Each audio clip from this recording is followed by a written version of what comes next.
भाइयों बहनों, 6 चरणों के चुनाव प्रचार ने अब तक जो अपना रुझान दिया है, इसके अनुसार भारतीय जनता पार्टी 2/3 से अधिक सीटों को जीत करके प्रचंड बहुमत की सरकार प्रदेश में बना रही है। भाइयों बहनों, भारतीय जनता पार्टी की सरकार की आहट से ही माफिया प्रवृत्ति के तमाम नेताओं ने विदेश भागने की अपनी बुकिंग भी शुरू कर दी है। 6ठे चरण तक खूब जोरदार चौके और छक्के लगे हैं और 7वें चरण में मैं आपसे आजमगढ़ की जनता से, मेहनगर की जनता से अपील करने के लिए आया हूं। कितने जोरदार छक्का लगाइए कि भारतीय जनता पार्टी का स्कोर 330 पार कर जाए, और इसी का आह्वान करने के लिए आज मैं आपके पास आया हूं। भाइयों बहनों, आपने कोरोना कालखंड देखा होगा। कोरोना कालखंड के दौरान आपने इस बात को देखा होगा कि आजमगढ़ की जनता ने भले ही मुलायम सिंह जी को सांसद बनाया हो या समाजवादी पार्टी के राष्ट्रीय अध्यक्ष को आजमगढ़ से सांसद बना के भेजा। कोरोना कालखंड में मैंने 3 बार आजमगढ़ जनपद का दौरा किया, लेकिन क्या समाजवादी पार्टी के राष्ट्रीय अध्यक्ष जो आजमगढ़ के सांसद थे और हैं, उन्होंने एक भी बार आजमगढ़ की जनता का हालचाल लेने के लिए कोरोना कालखंड में आए थे? भाइयों बहनों, दूसरा मैं आपसे पूछना चाहता हूं, 2017 तक 12 से 17 के बीच में समाजवादी पार्टी की सरकार थी। उस कालखंड में क्या मेहनगर में आपको बिजली मिलती थी क्या? और 2017 के बाद आज मिल रही है कि नहीं मिल रही है? आप देख सकते हैं, अगर समाजवादी पार्टी के राष्ट्रीय अध्यक्ष में कुछ भी लगाव आजमगढ़ के नौजवानों के प्रति, आजमगढ़ के विकास के प्रति होती, तो वह कोरोना कालखंड में हालचाल भी लेते। जब उनकी सरकार थी उस समय यहां बिजली भी देते और आपके सुख दुख में सहभागी बनते। तो हो सकता है कि विधानसभा का चुनाव लड़ने के लिए जब उन्हें मजबूर किया गया, आजमगढ़ में ही किसी विधानसभा से उनको विधानसभा का चुनाव भी लड़ना चाहिए था। उनको भी मालूम है पैरों के नीचे की जमीन समाप्त हो चुकी है, खिसक चुकी है, और आजमगढ़ जनपद की सभी 10 विधानसभा सीटों पर भारतीय जनता पार्टी और सहयोगी दलों का परचम लहरा रहा है और सपा गठबंधन के लिए अब कोई जगह नहीं है। और इसलिए अब आप जरूर बयानबाजी करने पे उतारू हो गए हैं। भाइयों बहनों, मैं आपसे पूछना चाहता हूं, आजमगढ़ के नौजवानों के सामने पहचान का संकट किसने खड़ा किया?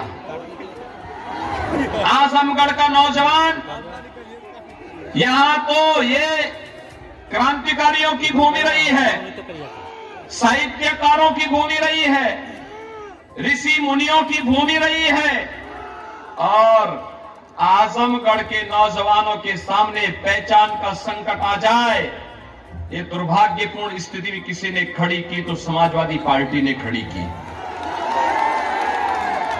आप याद करिए, आजमगढ़ का नौजवान 2017 के पहले कहीं जाता था, होटल में उसे रूम नहीं मिलता था और धर्मशाला में रुकने की भी उसको मनाही कर दी जाती थी। ये पहचान का संकट अगर आपके सामने किसी ने खड़ा किया था तो समाजवादी पार्टी ने किया। भाइयों बहनों, इनकी संवेदना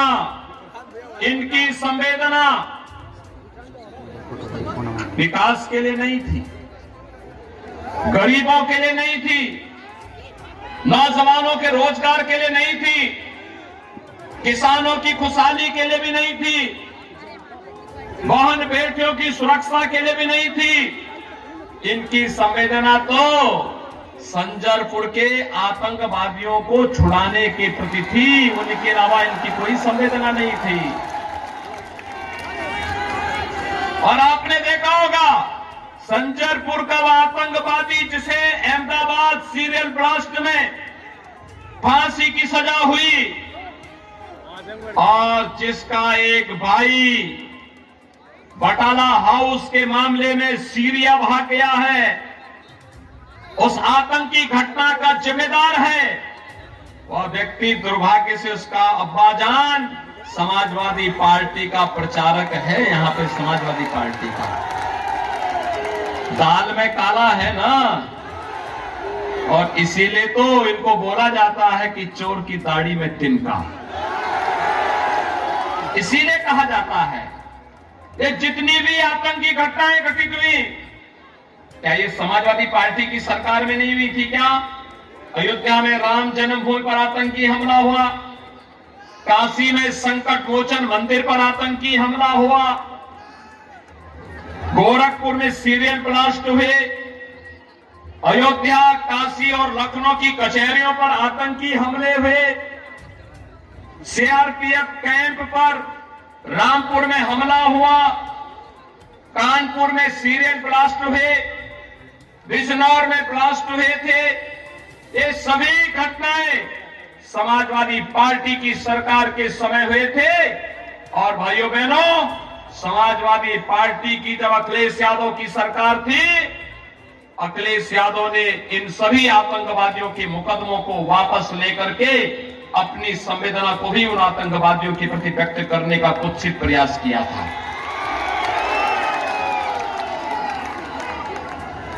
इनके समय में दंगे होते थे, हर तीसरे दिन एक दंगा, पर्व और त्योहार नहीं मना सकते थे। लेकिन 5 साल में अपने प्रदेश में कोई दंगों का नामो निशान सुना है क्या? भारतीय जनता पार्टी की सरकार के समय आज तो दंगा नहीं होता है। दंगा मुक्त, भय मुक्त प्रदेश है आज उत्तर प्रदेश में, क्योंकि दंगाइयों को मालूम है दंगा करेंगे तो अगले दिन नोटिस चस्पा हो जाएगी, तीसरे दिन फोटो चस्पा हो जाएगी और 5वें दिन नोटिस पहुंचेगी और 7 पीढ़ियां भरते भरते थक जाएंगी, लेकिन भरपाई नहीं कर पाएंगी। इसलिए आज दंगा कोई नहीं करता। हमारी संवेदना गरीबों के लिए है, हमारी संवेदना दलितों के लिए है, हमारी संवेदना नौजवानों के लिए है, हमारी संवेदना महिला और बेटियों की सुरक्षा के लिए है, हमारी संवेदना किसी दंगाई के प्रति नहीं है, हमारी संवेदना आतंकवाद के प्रति नहीं है, हमारी संवेदना पेशेवर माफियाओं के प्रति नहीं है, हमारी संवेदना तो नौजवानों के रोजगार के लिए है। और इसीलिए कोरोना कालखंड में भी जब लोग परेशान थे, मैं आया था, 3 बार मैंने आजमगढ़ का दौरा किया, आजमगढ़ की सारी व्यवस्थाओं को देखा, प्रवासी हो या निवासी सबकी सुविधा का ध्यान रखा, उपचार की व्यवस्था कराई और फ्री में टेस्ट, फ्री में उपचार, फ्री में वैक्सीन। मोदी जी ने, प्रधानमंत्री मोदी जी ने पूरे देश को फ्री में वैक्सीन दे दी। कितने लोगों ने वैक्सीन यहां लगाई? वैक्सीन का किसी ने पैसा तो नहीं लिया ना? यह है भाजपा की डबल इंजन की सरकार का प्रभाव। सपा बसपा की सरकार होती भाइयों बहनों, ये सारा वैक्सीन ब्लैक हो जाता, किसी को नहीं मिलता। मुझे एक बात बताइए, कोरोना कालखंड में फ्री में राशन मिला कि नहीं मिला? 2 बार मिला कि नहीं मिला? और दाल, तेल और नमक मिला है ना? क्या सपा की सरकार होती तो ये मिलता क्या? सपा की सरकार होती तो उनके गुर्गे सब खा जाते। ये उनके गुर्गे हैं ना, जो ये जहरीली शराब बेच बेच करके गरीबों को मार रहे हैं। इन माफियाओं को देखा ना कैसे गरीबों के साथ, जीवन के साथ खिलवाड़ कर रहे हैं। इनकी सरकार होती ये राशन भी खा जाते, बेच देते। और बसपा की सरकार होती तो बहन जी के हाथी का पेड़ तो इतना बड़ा है कि सारा राशन वही हजम हो जाता है, गरीब को कुछ मिलता ही नहीं। भाइयों बहनों, अभी तो ये झलक है, अभी तो हमने तय किया है 10 मार्च के बाद सरकार बनने दीजिए। उज्ज्वला योजना के हर लाभार्थी को होली और दीपावली में फ्री में रसोई गैस का सिलेंडर भी उपलब्ध करवाएंगे। कॉलेज जाने वाली मेधावी बेटी को फ्री में स्कूटी भी उपलब्ध करवाएंगे। जब मैं 2017 में मुख्यमंत्री बना तो मैंने उस समय बेटियों की सुरक्षा के लिए मुख्यमंत्री कन्या सुमंगला योजना जारी की थी। बेटी और बेटे में भेद न हो, बेटी के जन्म लेने से लेकर स्नातक तक 15,000 रुपए का एक पैकेज बेटी के नाम पे किया। और भाइयों बहनों, 11 लाख बेटियों को वर्तमान में सुविधा का लाभ प्रदेश के अंदर मिल रहा है। 11 लाख बेटियों को हमने तय किया है 15,000 की राशि को बढ़ाकर के 25,000 करेंगे। गरीब बेटियों की शादी के लिए 2017 में मैंने मुख्यमंत्री सामूहिक विवाह योजना चलाई थी। 2 लाख बेटियों की शादी हुई। 51,000 रुपए कन्यादान के लिए अनुदान के रूप में सरकार देती है। हमने तय किया है भाइयों बहनों, हमने तय किया है 2000 यानी 51,000 रुपए की इस राशि को 10 मार्च के बाद अगले 5 वर्ष के अंदर 1 लाख करने का कार्य करेंगे। 1 लाख। और यही नहीं, 60 साल से ऊपर की माताओं के लिए उत्तर प्रदेश परिवहन निगम की बस में फ्री में यात्रा की सुविधा भी हम उपलब्ध करवाने की तैयारी कर रहे हैं। हमने 5 साल में 5 लाख नौजवानों को नौकरी दी। 2 करोड़ नौजवानों को रोजगार और स्वतः रोजगार के साथ जोड़ा। और अगले 5 साल के लिए तय किया है उत्तर प्रदेश के हर उस परिवार को जहां पे कोई नौजवान बेरोजगार है उसको नौकरी, रोजगार अथवा स्वतः रोजगार के साथ जोड़ने का काम सरकार करेगी। 1 करोड़ नौजवान को टैबलेट और स्मार्टफोन बांटा जा रहा है। लेकिन समाजवादी पार्टी के लोगों ने शिकायत की है चुनाव आयोग से। हमने भी तय किया है अभी तो यह संख्या 1 करोड़ है और जब 10 मार्च को सरकार बनेगी 2 करोड़ नौजवान को अगले 5 साल के अंदर टैबलेट स्मार्टफोन फ्री में उपलब्ध करवाने का काम करेंगे। वृद्धजनों को, विधवा महिलाओं को और दिव्यांग जनों को 300 रुपए पेंशन पहले मिलती थी, समाजवादी पार्टी ने वो भी बंद कर दी। हमारी सरकार आई, हमने कहा इस राशि को बढ़ना चाहिए। आखिर वृद्धजन कहां जाएंगे? निराश्रित वृद्धजन है, कहां जाएंगे? चाय पानी दवा का खर्चा कहां से आएगा? विधवा महिलाएं कहां से उनको कोई कमा के देगा? दिव्यांग जन है, किसके आश्रित रहेंगे? और मैंने वो राशि 12,000 रुपए सालाना की है। 1 करोड़ परिवारों को, भाइयों बहनों, 1 करोड़ परिवारों को 12,000 रुपए सालाना पेंशन की सुविधा दे रहे हैं। और अगले 5 साल के अंदर ये 12,000 रुपए सालाना पेंशन की व्यवस्था 18,000 होगी। 18,000। सपा के नेता परेशान है, कहते हैं कि इतना पैसा कहां से आ जा रहा है। मैंने कहा देखो, उत्तर प्रदेश तो प्रकृति और परमात्मा का देश है, यहां सब कुछ है, नियत साफ होनी चाहिए। तुम लोग नियत साफ नहीं थी, कुछ नहीं कर पाते थे, तो मुझसे बहस करने लगे, कहे कि हम भी विकास कराए। मैंने कहा कहां, बोलो तो कोई विकास तो बताओ। तो सपा के नेता मुझे एक विकास गिनाए। मैंने कहा बोलो क्या विकास कराए? तो कहा कि साहब हमने कब्रिस्तान की बाउंड्री वॉल बनाई है। उनका विकास कब्रिस्तान की बाउंड्री वॉल। और हमारे विकास की जब बात करते हो भाइयों बहनों, अयोध्या में भगवान राम का भव्य मंदिर के निर्माण का कार्य और संवर रही है अयोध्या। ये आपके सामने है। काशी विश्वनाथ धाम आपके सामने है। मां विंध्यवासिनी के धाम को सजाया जा रहा है। मथुरा और वृंदावन को सजाया जा रहा है। भव्य कुंभ और दिव्य कुंभ प्रयागराज का आपके सामने है। और यही नहीं, अगर हम काशी में जाते हैं तो संत रविदास जी के जन्मस्थली सीर गोवर्धन का सुंदरीकरण का कार्य भी भारतीय जनता पार्टी की डबल इंजन सरकार कर रही है। लालापुर में महर्षि वाल्मीकि के आश्रम का सुंदरीकरण का काम भी डबल इंजन की सरकार कर रही है।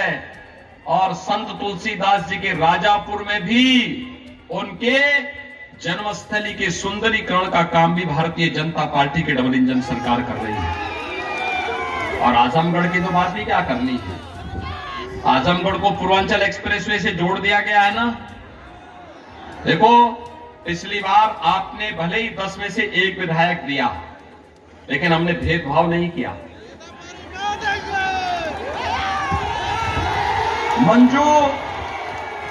मंजू सरोज पिछली बार भी जीत सकती थी। भाइयों बहनों, अगर आपने जिताया होता तो कितना विकास और हुआ होता।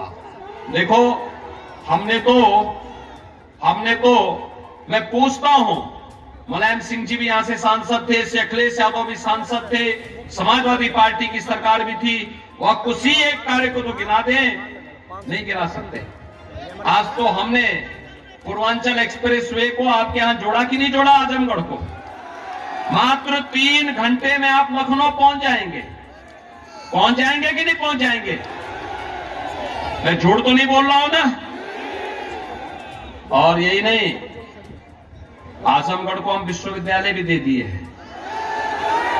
विश्वविद्यालय मिल गया कि नहीं मिल गया है? और विश्वविद्यालय जब प्रारंभ होगा तो उसमें डिग्री में क्या नाम होगा? महाराज सुहेलदेव विश्वविद्यालय। महाराज सुहेलदेव को सम्मान देने का काम किसने किया? भारतीय जनता पार्टी ने। महाराज सुहेलदेव 1000 वर्ष से पहले भारत माता के महायोद्धा राजा थे। उन्होंने उस समय के जो दुर्दांत आक्रांता सालार मोहम्मद गाजी को बहराइच के पास हिंदू राजाओं को एकत्र करके मार गिराया था। 3 लाख की उस सेना को, तुर्कों की जो सेना भारत के धर्म को नष्ट करने के लिए आई थी, महाराज सुहेलदेव के नेतृत्व में उस 3 लाख की सेना को वहीं पर मारने का काम